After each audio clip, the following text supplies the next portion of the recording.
Rain fell in soft silver sheets against the glass windows of the little cafe on the corner, the kind of quiet place most people passed without noticing. But Edward Cole had noticed it today as he hurried his 8-year-old daughter, Lily, inside, to escape the damp chill. He was a man used to marble floors and high-rise boardrooms, but something about the warm glow of the cafe's lights had slowed his pace, as if this place held a secret he didn't yet know. Lily, small and delicate, with wide hazel eyes, moved silently beside him, her little hands tucked into her coat pockets, her silence not from shyness but because she had been mute since birth. Her voice locked away somewhere Edward could never reach, no matter how much money he earned or how many specialists he consulted. The smell of fresh coffee and warm pastries wrapped around them as they stepped inside, and Edward guided her to a table by the window where raindrops chased each other down the glass. Ordering a cappuccino for himself and a hot chocolate for Lily, who only nodded when the waitress asked her if she wanted whipped cream. Edward noticed the waitress, then a young woman with warm brown skin, dark eyes, and an easy smile that seemed to soften even the gloomy weather outside. She wore a simple apron and moved with a quiet grace, yet there was something in the way she glanced at Lily that made Edward pause, something not pity, not curiosity, but recognition, though he couldn't understand why. He sipped his coffee slowly, thinking about the long day ahead and the meeting he was supposed to be attending, but his thoughts kept drifting back to Lily, to the way she had been more withdrawn lately, retreating into herself in a way that worried him more than he let on. The waitress returned with their drinks, setting the cups down gently, and Lily looked up at her with cautious eyes before giving the smallest of smiles, one that came and went so quickly Edward almost missed it.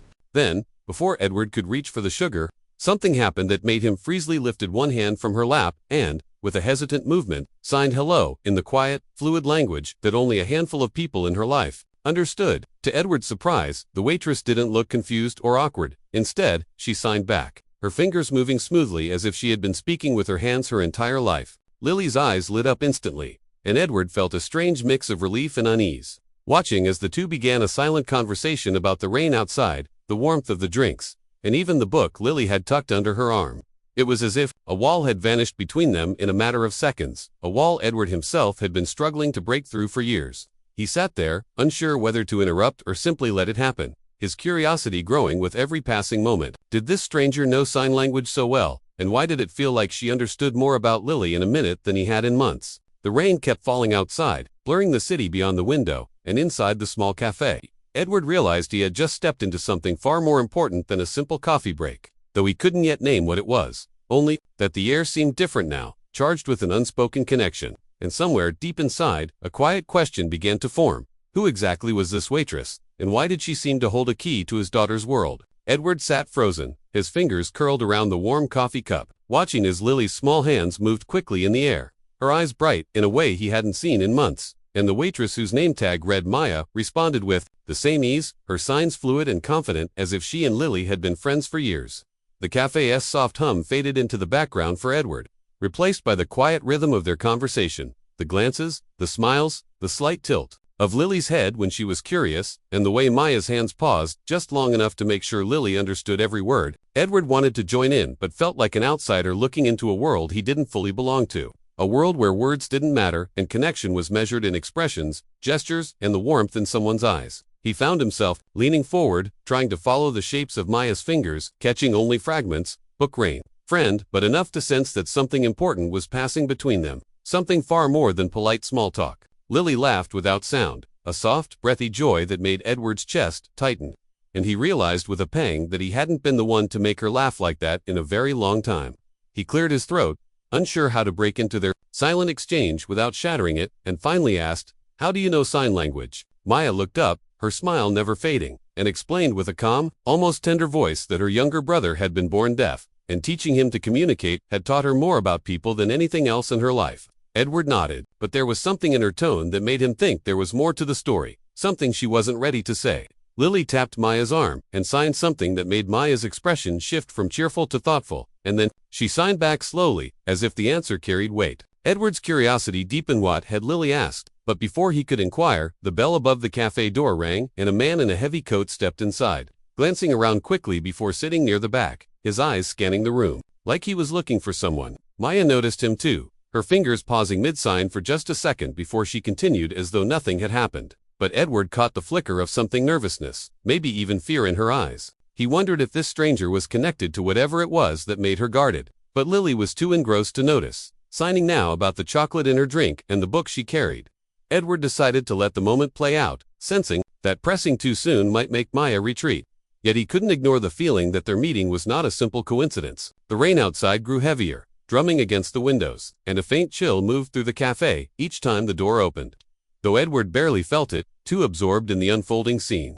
The man in the back ordered nothing, just sat, watching quietly, and Maya's movements grew slightly faster, as if she was trying to finish something before being interrupted. Lily's smile didn't fade, but Edward noticed her glancing at Maya's hands with focused attention, as if memorizing every motion, and for a brief moment Edward saw the possibility of a bridge forming, one that could connect him to his daughter in a way he had never imagined. Then Maya gently touched Lily's shoulder and signed something that made Lily's expression change to surprise, even wonder, and Edward, desperate now, asked what she had said, but Maya only replied softly, "I told her that sometimes the right people walk into our lives at the right time, and that she should always keep her eyes open." Edward studied her, feeling there was still more beneath her words. Something that linked her past to this present moment, but before he could push further, the man in the back stood, pulling his coat tight and stepping outside into the rain without a word. Maya's shoulders eased subtly as she watched him go.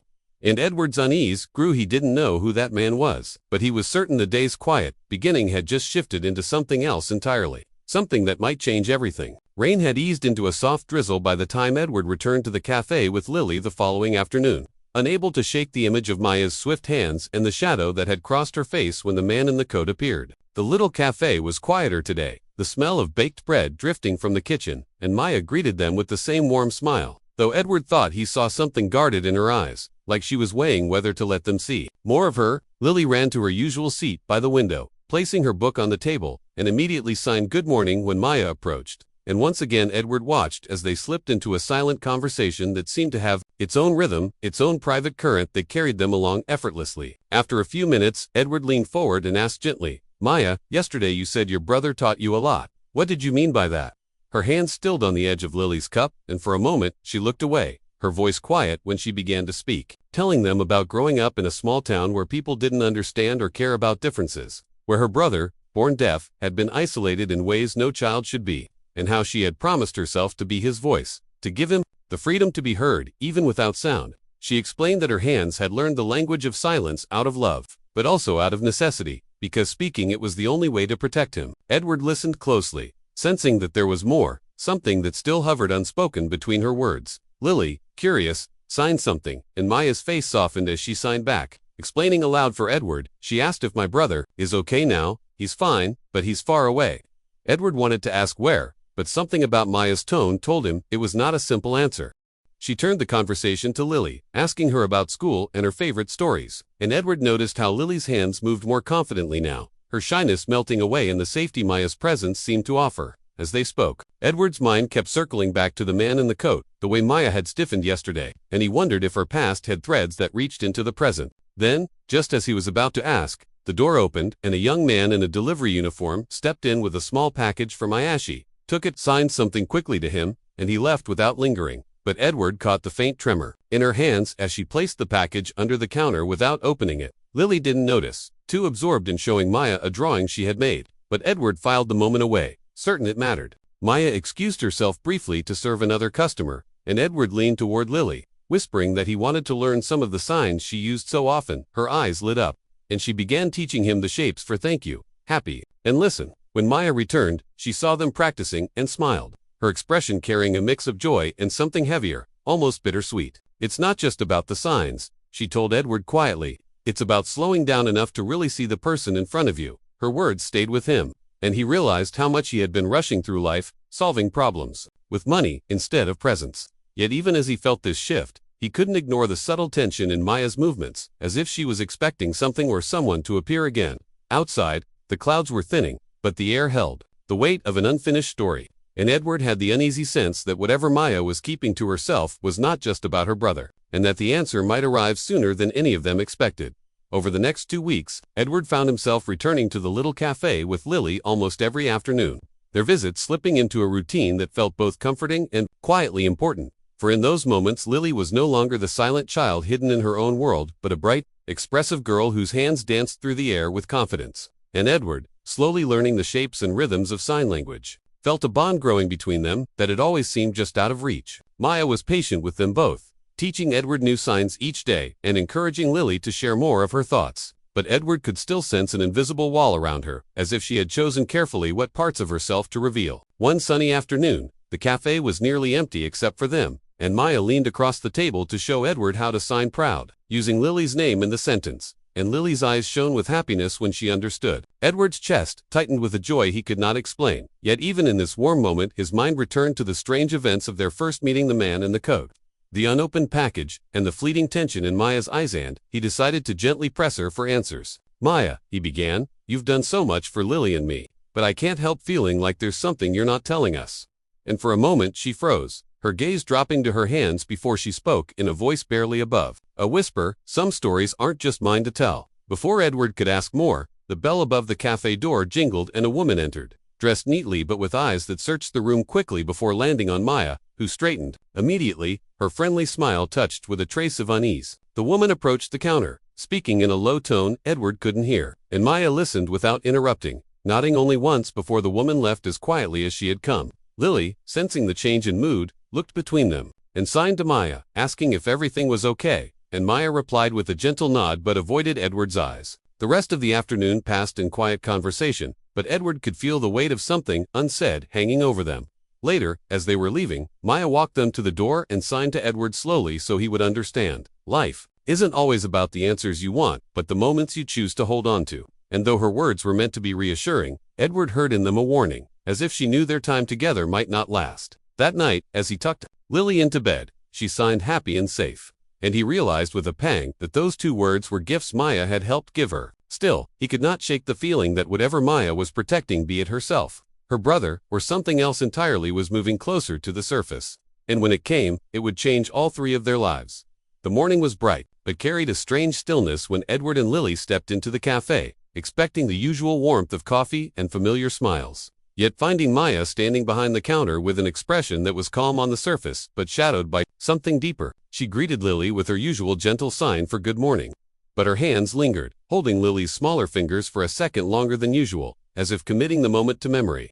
Edward sensed immediately that today was different, though he couldn't have said why, and as they sat down, Maya brought their drinks without taking their order, placing a small plate of cookies between them as if she knew Lily would want them. For a while, the three of them spoke through signs and soft laughter, Edward managing to use some of the new phrases he had learned, and Lily beamed at his efforts. But then the door opened, and a tall man entered, the same man in the heavy coat from weeks before, his eyes scanning the room until they locked on Maya. She stiffened slightly, her smile tightening, and walked over to speak with him in hushed tones Edward couldn't catch, though he could see the man's serious expression, and the way Maya's fingers clenched at her apron. After a brief exchange, she returned to their table, and with a quiet breath began signing slowly so Edward could follow, telling them that the man was from a community center in another city, a place where her brother now lived and worked with other people who understood his needs, and that she had been asked to join them to help teach sign language to children who, like Lily, had struggled to find someone who could understand them. Edward felt his chest tighten at her words, torn between pride for her and a selfish ache at the thought of losing the person who had bridged the gap between him and his daughter.